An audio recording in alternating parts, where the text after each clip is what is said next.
ভিন রাজ্যে হেনস্থার শিকার হয়ে ফিরলে তাদের জন্য চালু করা হবে নতুন প্রকল্প। সমশ্রী সাংবাদিকদের মুখোমুখি হয়ে ঘোষণা দিলেন পশ্চিমবঙ্গের মুখ্যমন্ত্রী মমতা ব্যানার্জি। এই প্রকল্পের আওতায় প্রত্যেক শ্রমিক এককালীন ৫,০০০ রুপি ও কাজ না পাওয়া পর্যন্ত মাসিক ৫,০০০ রুপি ভাতা পাবেন। পাশাপাশি খাদ্য নিরাপত্তার জন্য দেওয়া হবে খাদ্য সাথী কার্ড, স্বাস্থ্যসেবার জন্য স্বাস্থ্য সাথী কার্ড এবং থাকার জায়গা না থাকলে কমিউনিটি সেন্টারে আশ্রয়ের ব্যবস্থা করবে সরকার।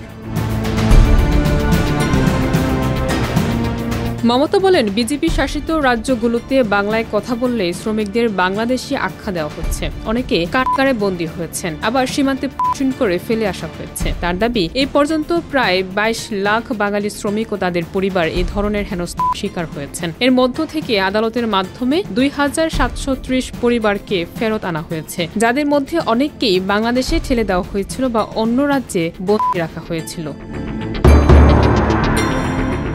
তিনি আরও জানান, সমশ্রী প্রকল্প শুধু আর্থিক সহায়তা নয়, বরং তাদের পুনর্বাসনের উদ্যোগ। যারা দক্ষ তাদের দক্ষতা অনুযায়ী কাজ দেওয়া হবে। অদক্ষদের জন্য প্রশিক্ষণের ব্যবস্থা করবে সরকার, যাতে তারা নিজেদের পায়ে দাঁড়াতে পারেন। একই সঙ্গে তাদের সন্তানদের সরকারি স্কুলে শিক্ষার সুযোগ দেওয়া হবে।